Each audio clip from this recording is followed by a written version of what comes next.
প্রতিবন্ধীদের বান্ধবের কথা বলে বিভিন্ন এনজিও বান্ধব। এই এনজিও বান্ধবরা সারা জীবন প্রতিবন্ধীদের সুশিক্ষার কথা বলে তারাই কোটি কোটি টাকা পাচার করছে। আজকে যদি আমরা বলতে চাই, আপনারা জানেন যে সূচনা ফাউন্ডেশন নামে হাজার হাজার কোটি টাকা এই দেশ থেকে পাচার করেছে। আমরা কয়েকদিন আগের পত্রিকায় দেখতে পারলাম এখনো 50,000 কোটি টাকা উত্তোলন করতে পারে নাই, তার পাচার করতে পারে নাই।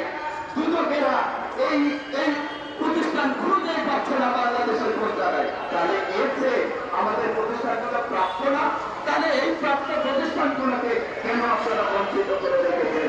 আপনাদেরকে জানাতে চাই, বাংলাদেশের জনসংখ্যার 15% শিশু প্রতিবন্ধের শিকার হয়ে থাকে কোনো না কোনো ভাবে। তারাও তো আমাদের ভাই, আমাদের বোন, তারাও তো আমাদেরই সন্তান, এই দেশের নাগরিক। কারণ তারাও এই দেশের ভ্যাট ট্যাক্স দিয়ে এই দেশ পরিচালনার সহযোগিতা করে থাকে।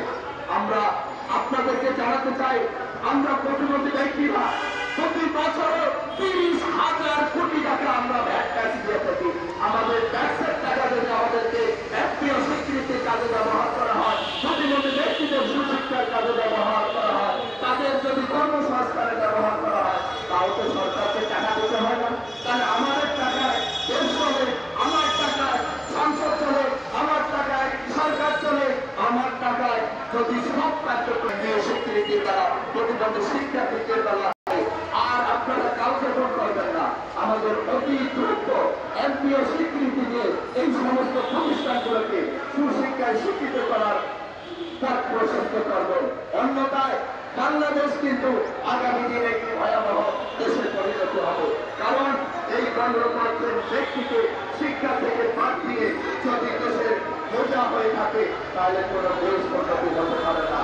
আমাদের যে লক্ষ্য আছে, এনপিভি বাস্তবায়নের কথা বলা আছে, সেই ক্ষেত্রে যদি এনপিভি বাস্তবায়ন করতে হয়, তাহলে এই বাংলাদেশের মূল জনসংখ্যার 15% প্রতিবন্ধী ব্যক্তিদেরকে বাদ দিয়ে দেশের কোনো উন্নয়ন করা সম্ভব না। আমরা আশা করি এই সমস্ত প্রতিবন্ধী শিশুদের সুশিক্ষায় শিক্ষিত করে দেশের সকল ক্ষেত্রে যেন তারা অবদান রাখতে পারে, সেই পথ প্রশস্ত করবেন। আমরা আশা করি, আমরা অনেকটা বছর ধরে অপেক্ষা করেছি। আপনারা জানেন, আমরা 17 বছরে আমাদের ছাত্র ছাত্রীরা অনেক কর্মসংস্থানে যুক্ত হয়েছে, অনেকজন শিক্ষায় শিক্ষিত হয়ে চাকরি হয়েছে, অনেক ধরনের বিভিন্ন আপনাদের উদ্যোক্তা তৈরি হয়েছে।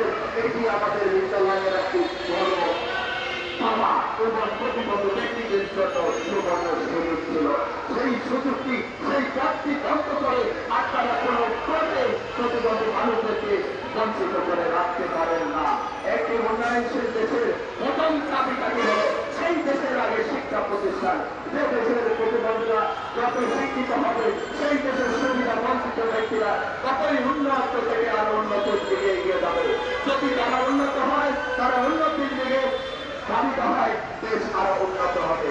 আমরা আগামী দিন উন্নয়নশীল দেশের কাতারে চলে যেতে যাচ্ছি, তাহলে এই সমস্ত প্রতিবন্ধী শিশুদের বাদ দিয়ে দেশের কোন সার্বিক উন্নয়ন করা সম্ভব না।